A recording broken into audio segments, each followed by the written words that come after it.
¿Cuántos dicen gloria a Dios?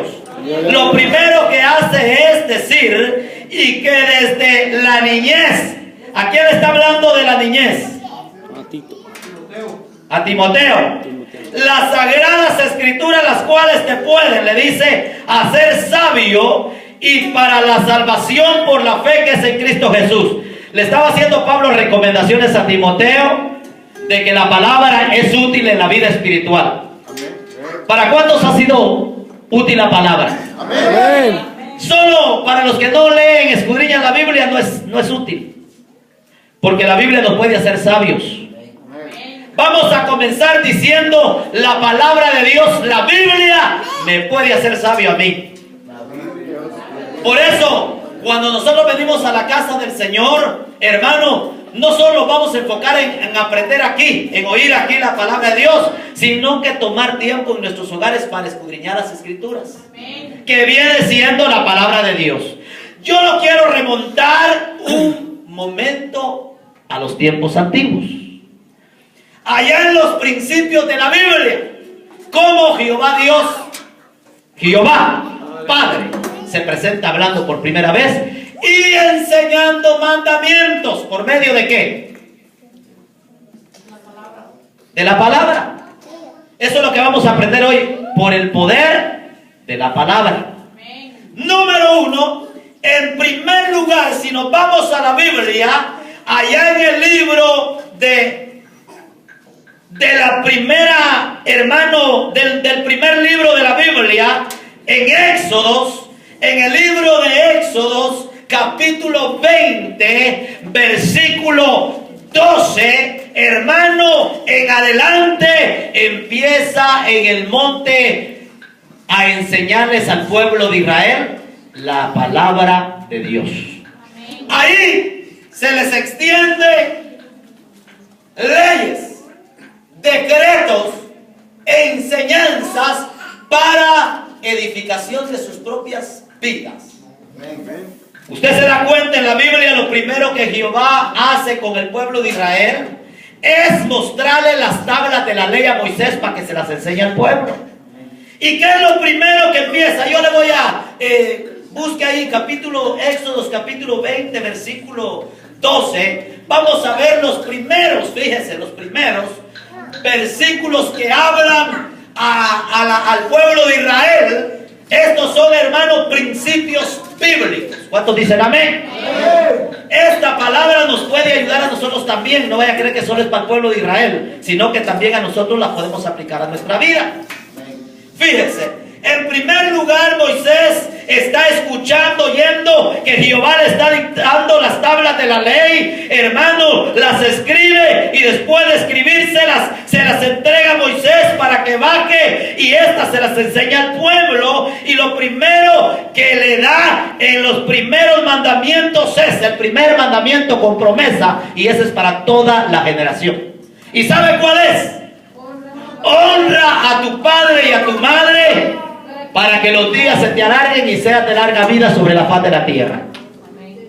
Mandamiento que nosotros casi no guardamos, porque muchos dicen que esto era para el pueblo de Israel, y por eso hay mucho padre de familia que está sufriendo la desobediencia de sus hijos.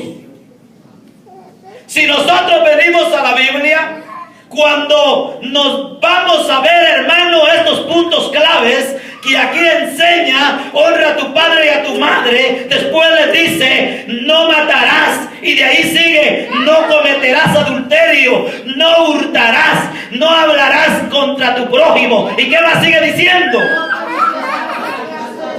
¿Y qué más? ¿Y qué más?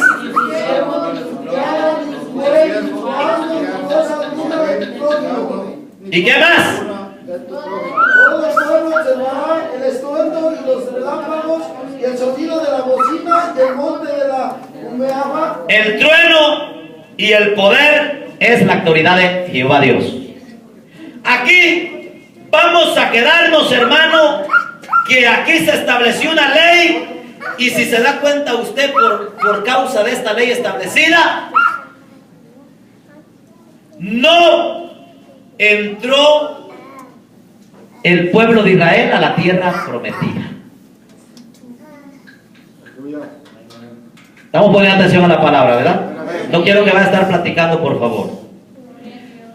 Una de las cosas claves que nosotros podemos aprender basados a la Biblia es que siempre el interés de Dios ha sido dar obediencia a su pueblo. ¿Y para qué sirve la obediencia? ¿Y quién da la obediencia? ¿Quién produce todos los cambios en nuestra vida? Va para usted la pregunta, porque hoy se va a hacer con preguntas y respuestas. Jehová Dios en el tiempo antiguo. ¿Y ahora quién?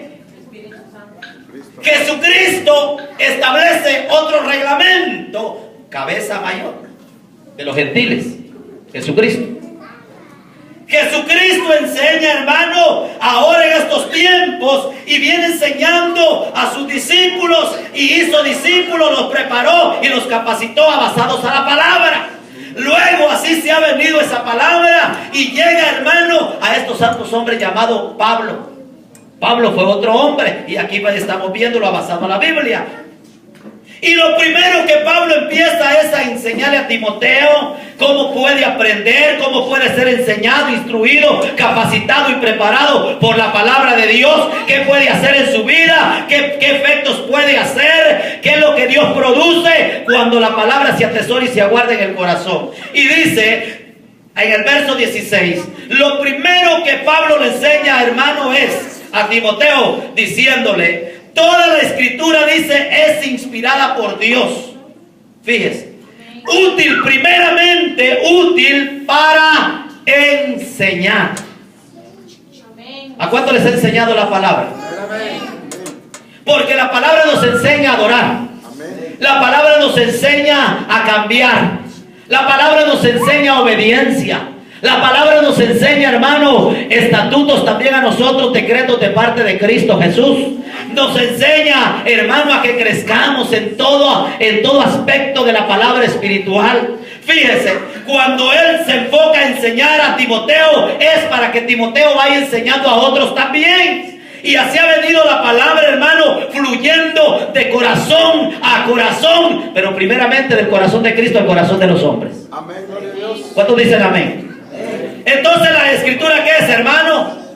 Inspirada por Dios, en primer lugar, ¿verdad? Amén. ¿Útil para qué? Para enseñar. Y luego, ¿a cuánto le redarguye la palabra? Hay gente que no le redarguye la palabra. En estos tiempos y en los tiempos antiguos había mucha gente que les hablaba la palabra y les pasaba por un oído y se les iba por el otro, de largo. Y el interés de Jesucristo, el interés de Jehová Dios ha sido siempre que la palabra haga efecto en los corazones. No solamente que se predique o no solamente que se enseñe, sino que haga los cambios literales que tiene que hacer en nuestra propia vida.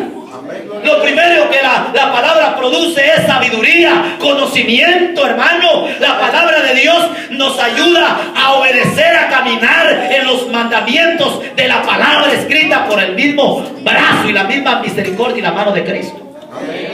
Pero no es solamente de escudriñarla, de leerla, sino que de practicarla y guardarla y ponerla por obra nosotros mismos. Porque esta palabra hace sabio a todo aquel que la pide, le pide y le busca en la palabra. ¿Sí?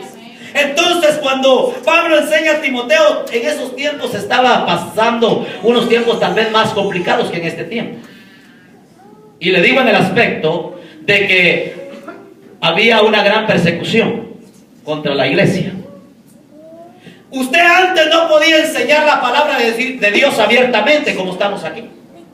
Porque si usted estaba enseñando la palabra, al que estaba enseñando la palabra, caían, lo arrastraban, lo azotaban en las sinagogas.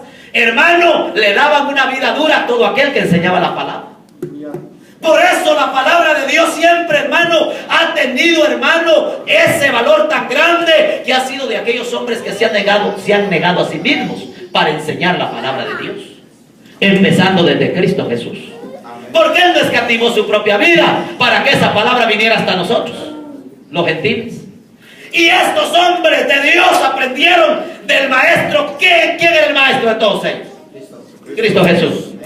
Y entonces así se vino recorriendo, hermano, y en todo ese trayecto el interés de Pablo hacia Timoteo era meterle la palabra a Timoteo para que Timoteo no se saliera del camino, porque la palabra que él guardaba y la palabra que oía y la palabra que lo llevaba lo iba a ser un hombre de valor. Y el propósito de Pablo era, hermano, preocupante enseñarle a Timoteo, porque sabía que andaban hombres que habían salido a la iglesia, amadores de sí mismos, hombres que sabían la Biblia, pero no la aplicaban a su vida, como tal vez lo verán ahorita en estos tiempos también. Gente que sabe la Biblia, pero no la aplica a su vida. Porque una cosa es saber la Biblia, una cosa es escuchar la palabra y una cosa es aplicar la palabra en nuestras vidas. Esto es más diferente. ¿Por qué el Señor nos estará hablando a nosotros de aplicar la palabra siempre? ¿Será que nos ha encontrado un poquito inmaduros en algunas áreas de la vida? Porque el interés de Dios es que a usted no lo mueva cualquier viento, porque la palabra es lo primero que hace hacer sólida una persona. Lo primero que la palabra hace es afianzar su vida en la roca inconmovible que se llama Jesucristo, el Hijo de Dios. La palabra, para comenzar, no es aburrida, y la gente que se aburre oyendo la palabra le necesita nacer de nuevo. Alábele si puede. Porque hay gente que le gusta cantar, hay gente que le gusta brincar, hay gente que le gusta llorar, hay gente que le gusta renegar, hay gente que le... ¿Cuánto no puedo decir en gente que hay torcida ahí, hermano? Pero el propósito de la palabra es fluir para que nosotros seamos, hermanos, de larga vida en Cristo hasta el día que Él venga. Y el propósito de la palabra es prepararnos, capacitarnos para que nosotros seamos fuertes en Dios. ¿Por qué creen que estos hombres prevalecieron aunque venían tormentas, torbellinos contra ellos? Es que estos hombres estaban al pendiente de la palabra revelada, estaban ahí, hermano, atesorando y guardando, no eran oidores olvidadizos. Pablo regañaba a los oidores olvidadizos, porque venía Pablo, él les enseñaba y al rato se les olvidaba la palabra y les decía: ustedes son oidores pero olvidadizos, porque ya no se recuerdan de lo que les dije. Y a otros les dice: ustedes son buenos para oír, buenos para guardar, pero no son hacedores de ella. ¿Se da cuenta? O sea, aquí, ¿qué ve usted de diferencia aquí? En el oyente. El que aplica la palabra a su vida, o el que solo la oye y la guarda, pero ahí la tiene guardada. ¿Qué es más efecto en su vida? Hay unos que sueño les da cuando llega la palabra. Y por eso, mire, allá está, mira, allá ni los ve usted. Porque lo primero que la palabra me produce a mí es un crecimiento espiritual. Es una solidez espiritual. ¿Cuántos dicen amén? Por eso el cristiano que oye la palabra, hermano, es un cristiano que tiembla el diablo. ¿Y qué digo? Tiembla, huye también. Entonces el punto número 1 es la palabra, una inspiración. ¿Y usted sabe quién inspira al siervo del Señor? La palabra revelada por medio de su Espíritu Santo nos hace a nosotros inspirarnos. Si yo le preguntara ahorita al hermano Luis, ¿con qué Alarcón? No se me vaya, ahí está el primero. Le voy a preguntar. Si yo le preguntara un texto de la Biblia ahorita, ¿con qué texto se inspiraría para Dios? Jehová es mi pastor. Jehová es mi pastor, nada me faltará. O sea que esta, la inspiración de Él, ¿usted cree que vino de Él esa inspiración? No. El Espíritu Santo. Yo lo que quiero ahora en este momento es que usted oiga al Espíritu Santo de Dios y que sepa usted. Puede ir a agarrar su agüita, hermano. Perdone que lo interrumpa. Mire, una de las cosas que lo que quiero que hoy sepa usted es que el Espíritu Santo inspira la palabra revelada a nuestra propia vida. Porque el propósito, ¿usted cree que Jesucristo dejó por dejar al Espíritu Santo aquí en la tierra? ¿Usted cree que dejó este sagrado libro para que usted nada más lo viera y otros hijos del diablo forjasen el puro de marihuana con este libro? ¿Usted sabía que hay gente